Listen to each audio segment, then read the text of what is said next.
On June 26, 2012, Spec Ops The Line was released, a story-driven, third-person cover shooter developed by Jaeger. And this developer had very little going for them. They had only previously released 2 games, one straight up called Jaeger, which was a combat flight simulator, then in 2005 another combat flight simulator, and this might be the best title for anything ever. Aerial Strike, Low Altitude, High Stakes. So when people found out that Jaeger were releasing a third-person military shooter, you can't blame them for being skeptical. What they were met with, though, was a genre-breaking, brave step forward for video games, and I seriously believe that. Let's jump in. The shortest section, as it often is, the game runs fine, and I didn't have any issues, at least not while the gameplay was going on. It's a little disappointing that an otherwise pretty game is locked to 30 FPS during major cutscenes, but it's not a huge problem, just a minor annoyance. Otherwise, the game was a constant 60 for me, and I never experienced any other kinds of performance issues. Typically in military shooters, we're dealing with browns and dark greens, colors that don't really inspire vibrancy. A lot of people don't like that, but personally I don't think there's anything necessarily wrong with dull colors if the game is going for a specific style. Though, somehow, the colors in this game managed to pop. The saturation and contrast seem to be cranked up just enough that the Dubai desert sand looks more like orange than a light brown. In addition, it feels like the color temperature is adjusted for every other chapter, keeping the colors feeling fresh all the way throughout the game. That's not even mentioning that the game often manages to put you in colourful indoor environments, and so much detail has gone into making the setting feel genuine, but still surreal at the same time, that it's little surprise that the game is only about 6 hours long.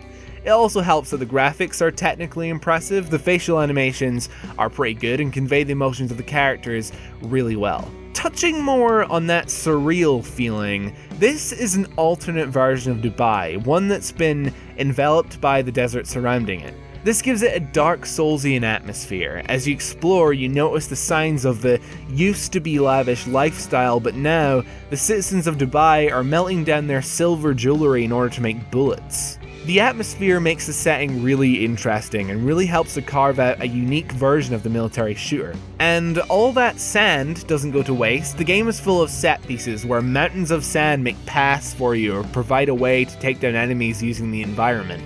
And there are a lot of environmental hazards you can use to your advantage, which really speaks to the level design. There's plenty of cover, and it's all been very carefully placed by the developers, giving the player options to flank enemies or take tactically advantageous positions. So, good marks all around for the visuals, and that's backed up by some really smart design choices. I remember when I jumped into this game for the first time 2 years ago, I didn't actually expect the gunplay to be as refined as it is. The weapons are really well balanced. You'll probably find yourself using all of the different weapon types at least once for something. And the sound design gives the firearms a really satisfying punch-like sound when you hit an enemy. There's also a little bit of strategy involved in the combat because you can order your squad around. Often I find this unreliable, so use it rarely, but it certainly doesn't hurt the game to include this kind of mechanic. The thing that makes it so unreliable though, is the relentlessly stupid squad AI. I wouldn't necessarily say that this squad isn't as smart as your average Mass Effect 3 squad, but in this game, if your squad member dies, it's game over. Granted, it's pretty easy to avoid letting them die, but it can become difficult if the AI decides to run straight at the enemies and dies right next to them. During my most recent playthrough, I died a lot trying to revive my squad mates. Other than that little hiccup, the mechanics are really solid. The game clearly takes cues from Gears of War, and that isn't a bad thing considering Gears of War is kind of the genre leader when it comes to third-person shooters. A little thing I really appreciated: I like it when games make ammo hard to come by, or at the very least, limited enough that you're forced to try out new styles all the time. I found myself constantly swapping weapons in Spec Ops because they provide just little enough ammo that you're always watching your ammo supply and looking for new weapons that you can switch to in order to stay effective. That's a matter of taste, but I think that tastes great. Okay, this is where my review gets a little tricky. I'm going to be even more vague than usual in this section because I am so damn scared of ruining your experience of the game by saying too much. This is what I can say. The story is amazing. Moral choices are handled incredibly well in particular, mostly because they are almost completely untelegraphed. You won't always realize you have a choice until after the fact. And honestly, if you're already sold on the game, I would seriously recommend skipping this section from here on out. There'll be an annotation on the screen now that will skip this section and take you straight to my verdict. Seriously, if you are already sure you're going to play this game, use the annotation. Okay, are you gone? Oh man, I'm so glad we can finally drop the pussies, am I right, guys? Nah, I'm still going to be as vague as possible, but there are certain things I need to talk about in order to give you an honest account of my feelings on the game. So, Spec Ops takes an incredibly compelling approach to the military shooter genre in terms of the story. The actual term for it is a deconstruction. As an example, if you've ever seen the movie Cabin in the Woods, that's a deconstruction of the slasher flick subgenre. Generally, deconstructions either parody or criticize the tropes associated with their genre, often turning them completely on their head. So the reason this makes it difficult to talk about in review is because I hate spoiling things, and I think the quintessential way to play this game is not knowing that it's a deconstruction or that it's trying to say something about the genre. I wish I could have gone in not knowing that. So why mention it at all? Why create this super secret club for people who really aren't interested in the game? Well, because I cannot seriously talk about the story without either acknowledging it or lying to your face.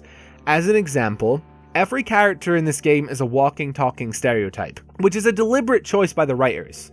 Now, as time goes on, all of the characters change and begin to diverge from their respective stereotype.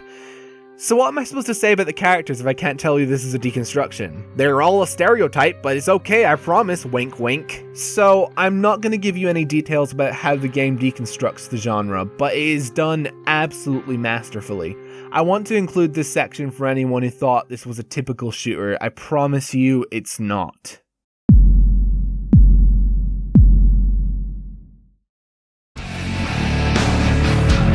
And we welcome back the time-traveling pansies. We definitely didn't talk about you behind your back, teehee. Spec Ops holds a special place in my heart, I won't deny that. I believe it's the best linear story experience you can have in a game, with The Last of Us in a close second.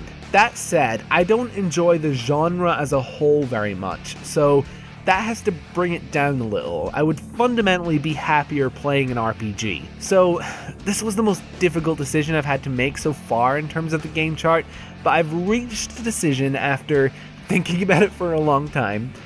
It's going above Arkham Knight, and it is pretty much exactly on the same level as Arkham Knight.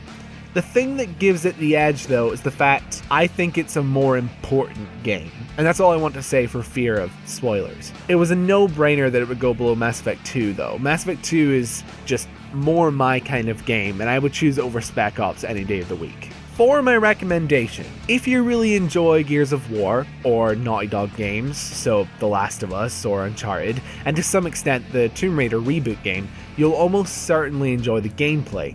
The story is a whole other can of worms, but it's hard for me to conceive of someone not being compelled by it. And that's why I'm giving it a Rye Seal of Approval, a type of recommendation that I just now made up. Basically, if I give a game a Rye Seal of Approval, it means I recommend this game to literally everyone, and if you call yourself a gamer, you should play this before you die. Now, I don't want this to come across as me saying you're objectively wrong if you don't like a game with a Rye Seal of Approval, but it's just a kind of recommendation that means you should play it even if you don't think it's your kind of game. It's also good for games that I think are culturally significant. I'll retroactively give games the seal that I have already reviewed before this if I think they deserve it. I'll highlight them on the game chart or something. Alright, Spec Ops, you messed with my review system. See ya.